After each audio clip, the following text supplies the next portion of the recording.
Good afternoon, everybody. I will give this announcement with regards to language interpretation in both English and Spanish. Buenas tardes a todos. Voy a dar este anuncio sobre la interpretación en inglés y en español. In order to provide language access, we will be providing simultaneous bidirectional interpretation in English and Spanish. If you are bilingual, you do not have to click anything. If you are not bilingual in English and Spanish, you will have to select your language in order to hear the interpretation. If you are using a laptop or a desktop, at the bottom right of your screen, you will see a globe icon that says interpretation. Please click on the globe now and select English. If you're using an iPad or a phone, locate the three-dot menu and select language interpretation, then select English and click done. En esta reunión vamos a tener interpretación simultánea bidireccional en inglés y en español. Si usted es bilingüe, no tiene que presionar nada. Si usted no es bilingüe, tendrá que elegir su idioma para escuchar la interpretación. Si está usando una computadora, verá un icono en la parte inferior de su pantalla, a la derecha en forma de globo, que dice interpretación. Haga clic ahí ahora y seleccione español. Si está usando un iPad o su teléfono, localice el menú de 3 puntos, haga clic en interpretación de idiomas y elija español. Y luego finalizar. O si está en inglés, dice done. Muchas gracias. All right, we may now begin. Thank you. Good evening, everyone. We're just waiting a few more minutes. I think we're waiting for our administrator to come on with us and join us. I think he was having problems trying to log on. Thank you, Ms. Amaral. I wonder, because we're getting this late start, if we should just advance and continue to work on and having Mr. Bedard join us as he's able. I know they're working on it now, but let's honor folks' time and begin with our slide presentation. As people I know are waiting eagerly for us to begin. So if you'll advance to the next slide. There we go. I want to welcome everyone. My name is Sean Carey. I'm the Assistant Superintendent of Secondary Education. And we just want to begin. We'll be a team of folks from the district office here at Santa Barbara Unified presenting to you this evening about this new legislation, Assembly Bill 130. You may have heard some things about it, and it's a recent and it's been a quickly developing space for school districts. We want to be clear that AB 130 provides an option for individualized study for any student whose health would be put at risk by in-person instruction. We're not having a distance learning program model this school year as we did last year. Many folks are familiar with what it was like to be in a remote instruction model, and then we had a hybrid instruction model, and we're not providing that as a program model this school year moving forward. And so the provision that the state is making and that school districts are offering is this opportunity to be an independent study if the parent or guardian of a student, again, deems that a student would be put at risk by participating in in-person instruction. The way that looks in Santa Barbara Unified is to enroll at Alta Vista School, and this is available to any student, TK through 12th grade. And that does mean that you would not be enrolled at your home school, school of residence or school that you had secured a transfer for. If you are a Santa Barbara Unified student, it would be you're effectively disenrolling or unenrolling from that homeschool in order to enroll in Alta Vista. And again, it's the option in lieu of in-person instruction. Now that we have the chat enabled, if you start to have any questions, please use our chat feature to pose those questions and we will answer those. And we can do that both in English and in Spanish. So we welcome your questions and we'll do our best to answer them as we proceed throughout. I'm getting that message about the audio and I'm sure our tech team can try to work on troubleshooting that. Thank you, Roger. Next slide, please. You want a different one than this? Nope, that's good. So independent study, there are 6 key components that we want to emphasize. Independent study features the same curriculum standards and expectations for work completion as students who are in the in-person program. The teacher, a credentialed teacher, supervises the students' learning and including monitoring their progress and evaluating the students' learning ultimately.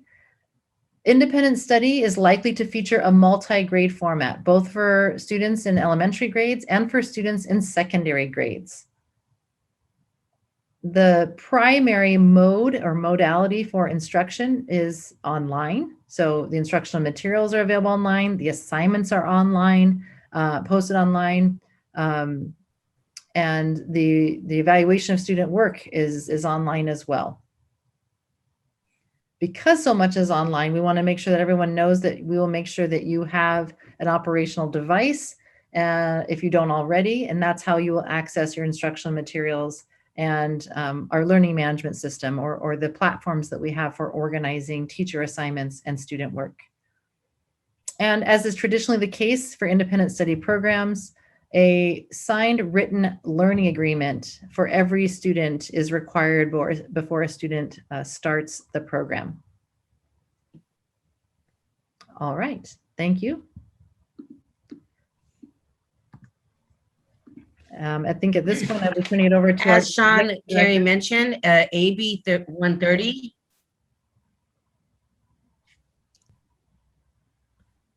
Hello, can you hear me? Yes. Yes, Sierra. As Sean Carey, thank you, Sonia. As Sean Carey mentioned, AB 130 has a new requirement for independent study, and it is different than what we may have thought about in distance learning. Depending on your grade level, depends on your expectations. As Ms. Carey pointed out, you will be entitled to the curriculum and quality instruction, but it's going to look a little different at each of the grade levels. In grades TK through 3, AB 130 requires daily synchronous interaction. Now, synchronous, we are going to define on the slide 6, but the basic gist of synchronous instruction is that it is two-way communication between the teacher and the student. And it's a classroom style or small group, individual. It may be delivered in person, via Zoom, or even on the telephone. There's multiple ways allowed by AB 130. In grades 4 through 8, it's a little bit different. Students will have daily interaction. Live interaction will be defined on the next slide, but the main point for live interaction is that the purpose of live interaction is to maintain school connectedness. It may take the place of interacting with a paraeducator or a counselor, or perhaps the classroom teacher, and sometimes it may include peers. In addition, students in grades 4 through 8 also have the requirement of weekly synchronous instruction. Lastly, in grades 9 through 12, students are entitled to have weekly synchronous instruction for their coursework. If you could go to slide 5, I'd like to take a moment to explain how live interaction. Go back one more, Sonia. Live interaction is defined by AB 130. Live interaction is defined as any interaction that has to do to keep kids connected and involved, and it could be a certificated or a classified staff. The example that I mentioned earlier is a counselor or an attendance clerk or a paraeducator. Live interaction may include the peers, and it can, from time to time, if allowed, take place in person, in the form of the internet, or over the phone. The main intention behind the live interaction is that wellness, that school connectedness, to make sure the student has what they need and that we are ensuring that their health and safety. Next slide, please. Synchronous instruction is closer to what we thought of as Zoom. I see that's coming up in the chat, but it is classroom style instruction in which content is delivered. It could also be the form of individual one-on-one. It could be on a phone. It could be on the internet. It could be small group, but it is really two-way communication between the teacher and the student, and it is provided by the teacher of record. Next slide. Special education. If your student has an IEP, we invite you not only to take advantage of the requirement to have a meeting before you sign that written agreement, but you need to talk with your IEP team. As you know, students with IEPs have additional goals that need to be met, and your IEP team, in consultation with you, since you're a valuable member of that team, will make a determination of whether or not independent study is the best fit for your child. John Shetler is the director of special ed. His number is there on the screen. We'll leave that up for a minute, but he'd be happy to help coordinate how that IEP team can come together to determine if independent study is the right move to meet the academic goals, social emotional goals of the IEP, as well as the outcomes for your child's grade level. Next slide. This has to do with transfers. I believe I'm turning it back over to Sean Carey. Thank you, Ms. Lockridge. We want to be clear that if you are a student within Santa Barbara Unified, you don't need a transfer in order to enroll at Alta Vista School. What you do need to know about your intent to enroll, and we'll talk to you about that later, but you don't need to put in for a transfer. Students who are at Hope and Montecito Union school districts are able to enroll in the Santa Barbara Unified Independent Study Program at Alta Vista School through a memo of understanding that we are securing between our districts. Any other students aren't eligible for this program unless their parent or guardian is an employee of the Santa Barbara Unified School District. So we're essentially talking here about students who live out of area. We are asking that folks let us indicate their interest to enroll as soon as possible and no later than next Monday, August 9th. As people well know, school starts the week after next week on Tuesday the 17th. After August 9th, we would still consider the request and look to enroll students, but we'll have to do that through a different process. So we know it's a quick turnaround. Again, this law was passed during July, and we've been developing program specifics and getting out communication as fast as possible. So thank you for helping us to get our numbers firmed up by early next week. And if you have any questions about transferring after what we've presented here, go ahead and contact Student Services Office at the number you see displayed on the slides. I think at this point, we're back to Sierra.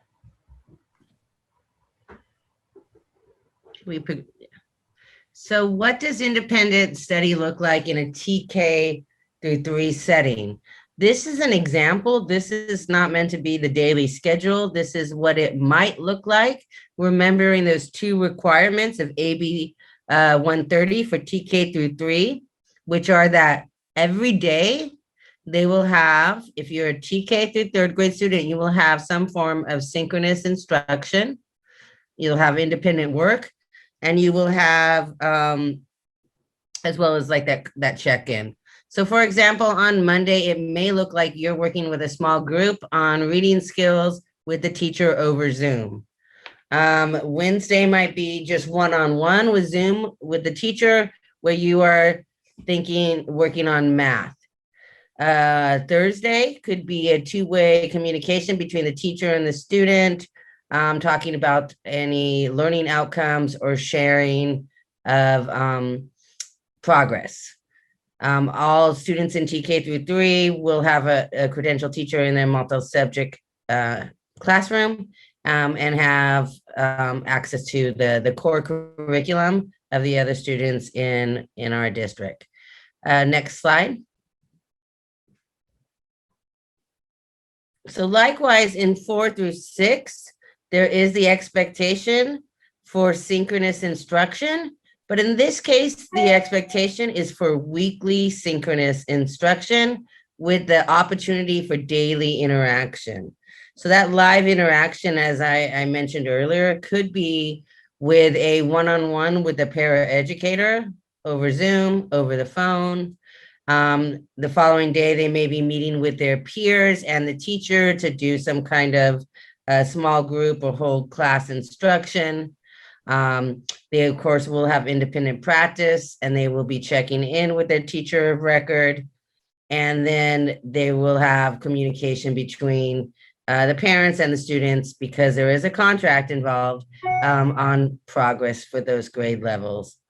Next slide. In 6 through 8, it's very similar to 4 through 5 in the same requirements, which is daily interaction. Every day, there's going to be some kind of check-in for connectedness that may include your peers. It may be on the phone. It may be on the internet, in Zoom in many cases.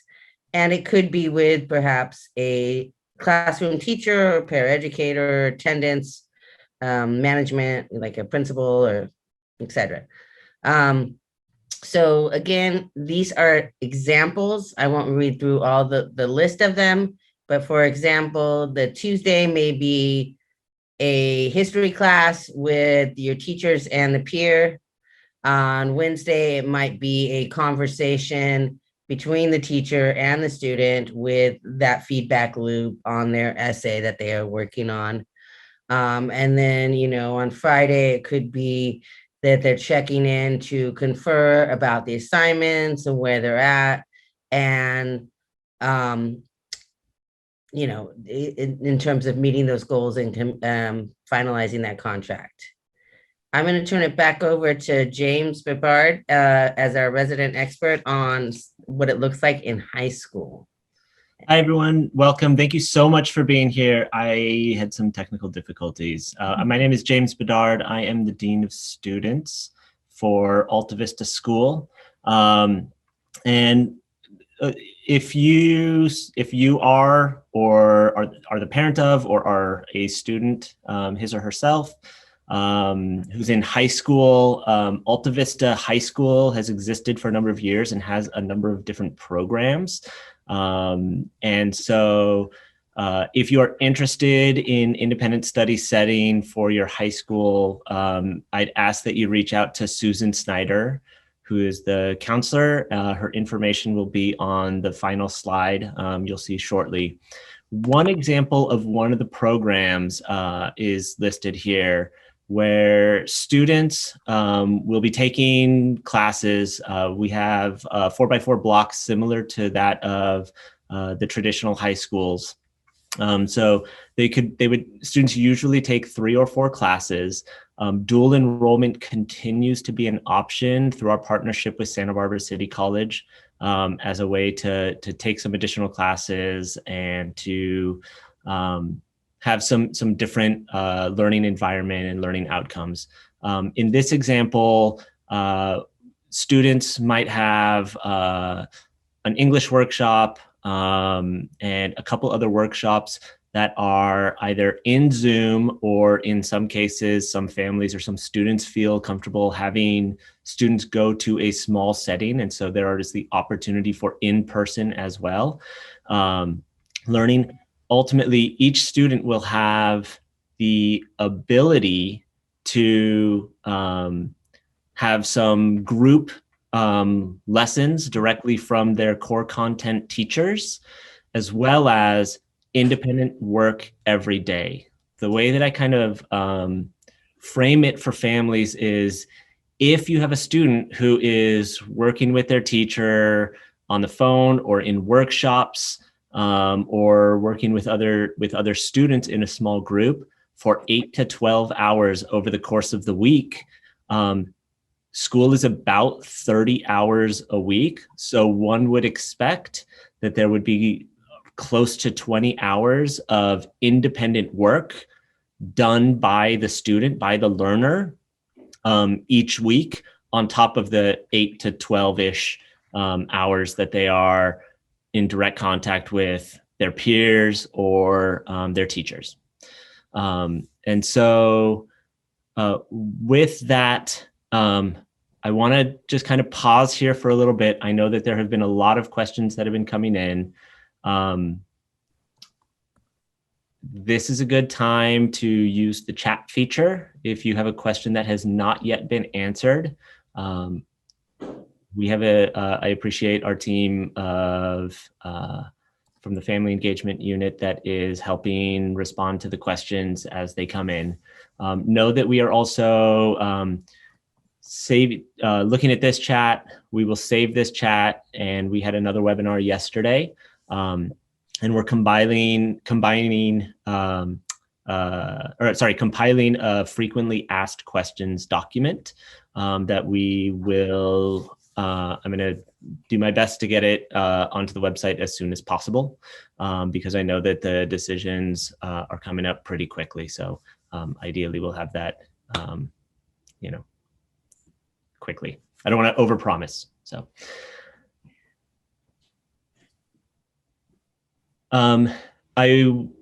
What I want to share is that, a question came in about making sure that students are academically challenged through independent study from Fiona. And ultimately, the independent study programs are still measuring and assessing in the same content standards. There are opportunities, especially in the secondary space, to take some dual enrollment courses. Students who are in independent study is designed for students who are independent learners. And so I think it's really important to understand that this is a program that is for learners who have sort of the capability of working independently, and I know depending on the age of the student, some of that is going to be self-driven, and some of that may fall on like finding systems within your home to make sure that work is getting done outside of the live interaction. You will see here, if you have questions still about your particular student, and you're still not sure, we ask that you reach out to Shannon Sadecki. She is the Alta Vista Independent Study Specialist, or Instructional Support Specialist, and she can help you hopefully come to that final decision. She's taking conferences, can be reached. There's her email and phone number. If you are in need of support for enrollment, or are just yes, this is absolutely something I want for my child, please reach out to our registrar, Joel Lascano, whose information is there.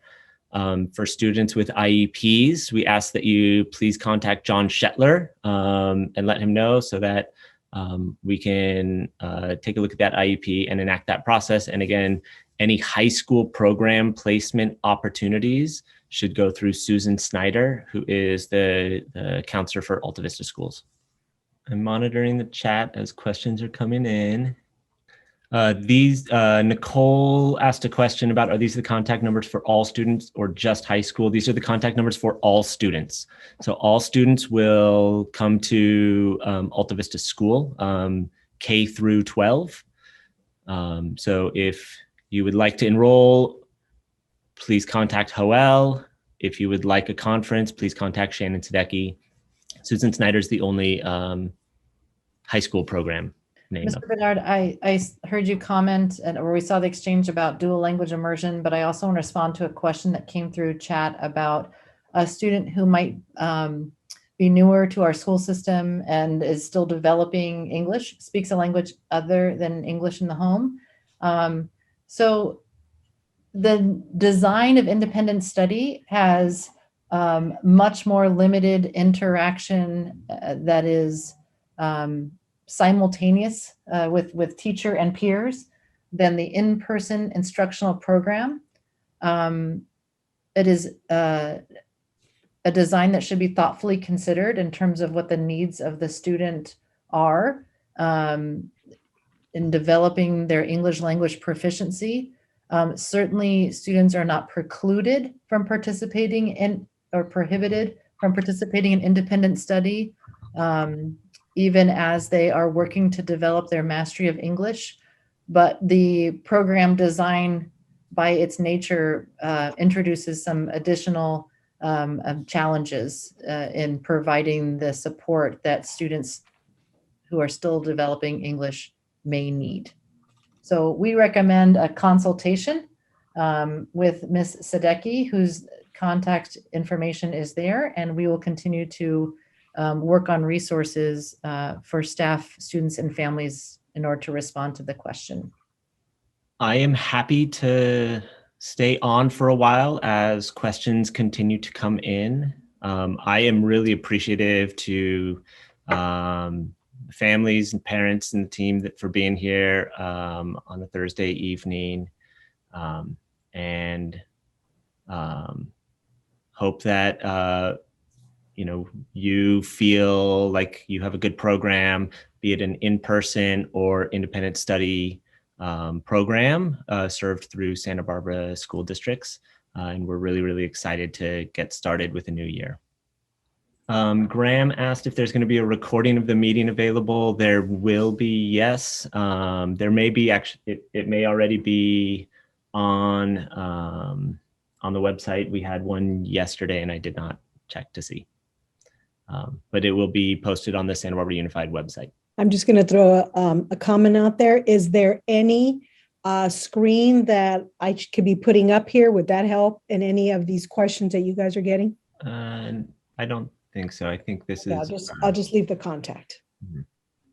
Question came in about how to return to in-person school next year from Yori, and is this going to be offered every year? Assembly Bill 130 is for the 21-22 school year, and so that is the information that we have. Because we have two Michelles, I'm not sure how to respond directly to Michelle, but I want to just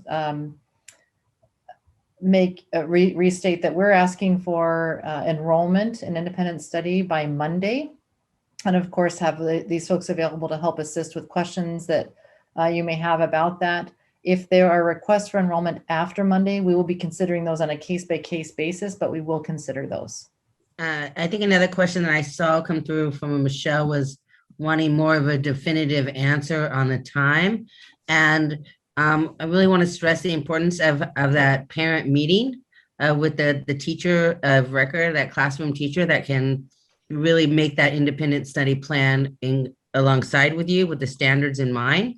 I'd be hesitant to say any official times, as AB 130 does not dictate those.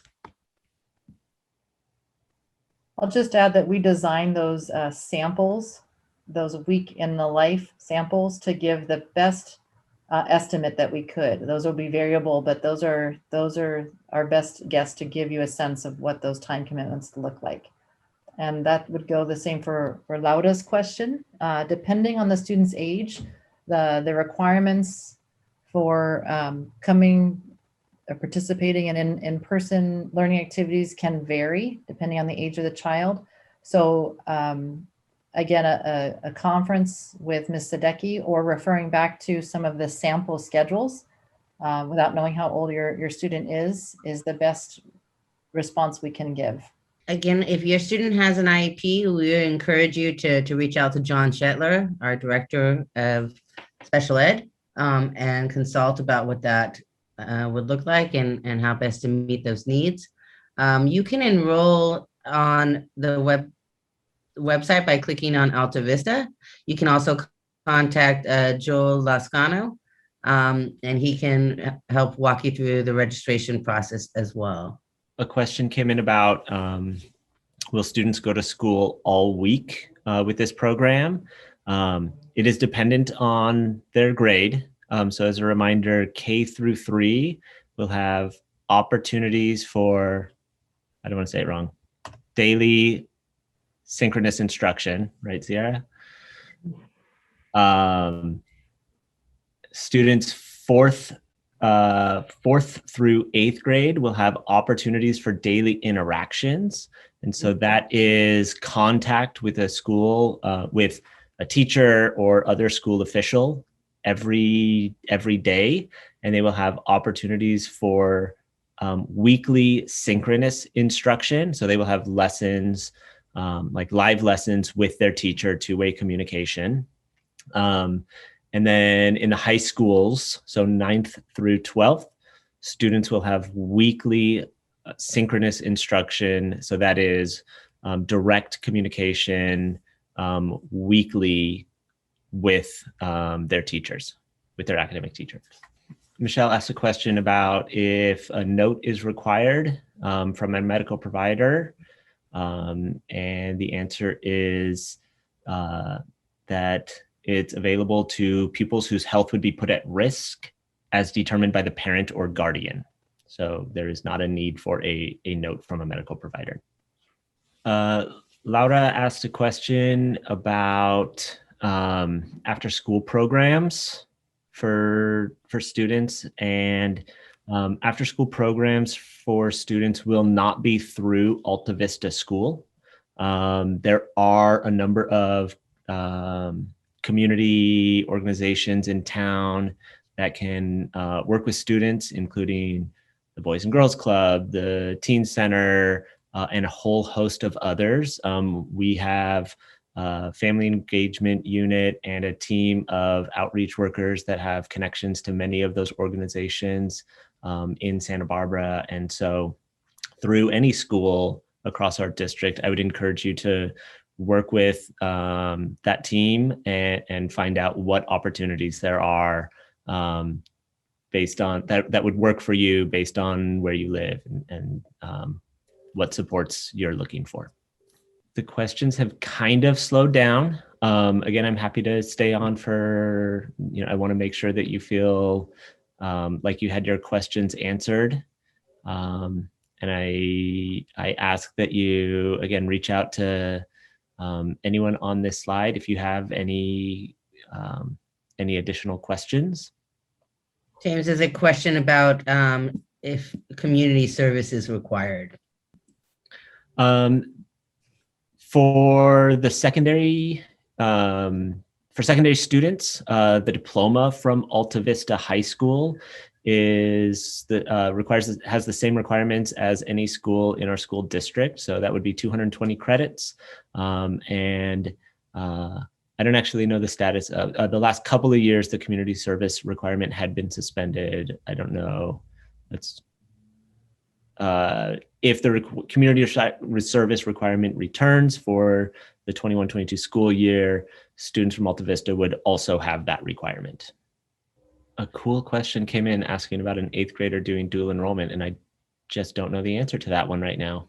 I'd defer to someone from our counseling team who's not on this call at this time. Dual enrollment is for high school students. Okay. I think we're going to start to wrap up. I really appreciate your time for being here and joining us today. Again, please reach out if you have any additional questions. And again, we are hopeful and excited for the start of the 21-22 school year, August 17th. Also, this is so exciting. We had over 100 attendees over the last 2 webinars. It was fun. Nice job. Hey, likewise. Milagros asked a question about what time to start class. That's going to be dependent on your particular student. We don't, unfortunately, we can't give a specific time because each of the grade bands and each student's needs are all just so individualized. So unfortunately, I can't give you a time right now, but I would suggest you reach out to Shannon Sadecki, who is the Alta Vista instructional support specialist, the last name on that slide, and maybe set up a conference with her to talk to her in a little bit more detail. Some questions have come in about can my child enroll later in the year? And like the short answer is yes. To OD, please reach out to Shannon. I know that it is Thursday evening. I'd suggest emailing her or calling and leaving a message today to try and get a conference tomorrow or Monday.